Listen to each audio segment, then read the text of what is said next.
The dissolution of celebrity marriages often unfolds like a scripted drama, complete with twists, betrayals, and public reckonings.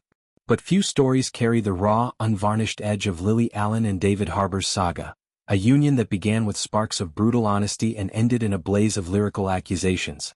Fans, ever the diligent archivists of pop culture lore, have recently unearthed a 2022 interview where Harbour reflected on their third date, a moment he described with a candor that now feels prophetically poignant.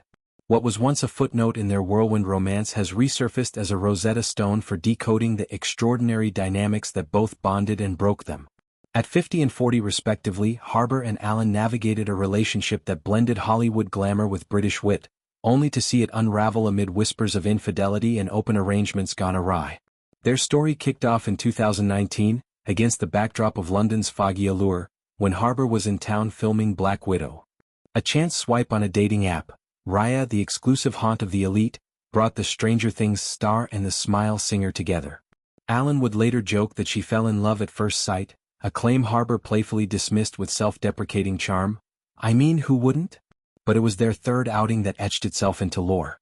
In a GQ Hype interview from 2022, Harbour recounted the evening with vivid introspection.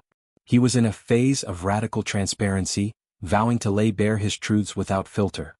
I'm just going to be brutally honest about everything because why lie? He explained, painting a picture of vulnerability that bordered on recklessness. What exactly did he disclose?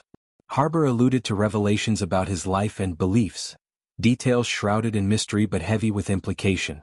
Perhaps it was his views on relationships, fidelity, or the unconventional philosophies that would later echo in Allen's music. Whatever the specifics, the impact was seismic. It would take a really extraordinary person to be accepting of the things that I said, Harbour marveled, his admiration for Allen palpable. In that instant, as they shared a meal or strolled the Thames, he recognized her resilience. And I remember thinking, wow, that's somebody I want to be around. It was a eureka moment, the kind that transforms casual flirtation into fervent commitment. Fans now pore over these words, wondering if they foreshadowed the arrangement Allen would later sing about. An open dynamic with boundaries that promised discretion but delivered devastation. Fast forward to 2025, and the internet's collective memory has weaponized this anecdote. As Allen promotes her blistering new album, West End Girl, social media sleuths have recirculated the clip, branding Allen extraordinary for enduring Harbour's unsparing candor. Threads on platforms like X and Reddit dissect the irony. A man who prized honesty on date 3 would later be accused of deceit that shattered their vows. The album, released amid the ashes of their 4-year marriage, which crumbled last December, lays bare the wreckage. Tracks pulse with fury and fragility, transforming private pain into public catharsis. Nowhere is this more evident than in Madeline, the standout single that humanizes Harbour's alleged mistress with a fictional name, turning her into a spectral antagonist. The song's lyrics are a masterclass in confessional songwriting, dripping with the anguish of discovery. Allen probes the affair's depths. How long has it been going on? Is it just sex or is there emotion? He told me it would stay in hotel rooms, never be out in the open. The betrayal stings sharper in lines questioning trust. Why would I trust anything that comes out of his mouth? I'm not convinced that he didn't ***ku in our house. The chorus crystallizes the couple's supposed pact. We had an arrangement / be discreet and don't be blatant. There had to be payment / it had to be with strangers / but you're not a stranger, Madeline. It's a narrative of permitted indiscretions, escorts and shadows devoid of emotional ties, violated by a connection that crossed into the forbidden. Allen's recent interview with The Times peels back further layers, confirming the agreed-upon boundaries, while lamenting their erosion. There are usually agreed-upon boundaries in relationships. But whether those boundaries are adhered to or not is becoming a gray area all of a sudden, she observed, her voice a mix of resignation and revelation. Blame, she argues, lies partly with technology. Dating apps make people disposable, and that leads to the idea that if you are not happy, there's so much more to choose from, right in your pocket. This modern malaise, she posits, erodes monogamy's foundations, turning temptation into a swipe away. Her own sleuthing via Raya, joining under the guise of seeking women to join the dots, exposed Harbour's profile, a digital breadcrumb trail to heartbreak. The fallout was cataclysmic. Allen, mother of 2 and a survivor of her own mental health battles, retreated to a £8,000 a week trauma center, seeking solace in structured healing. There, amid therapy sessions and quiet reflection, She channeled her turmoil into music. Nobody knew what was going on in my life.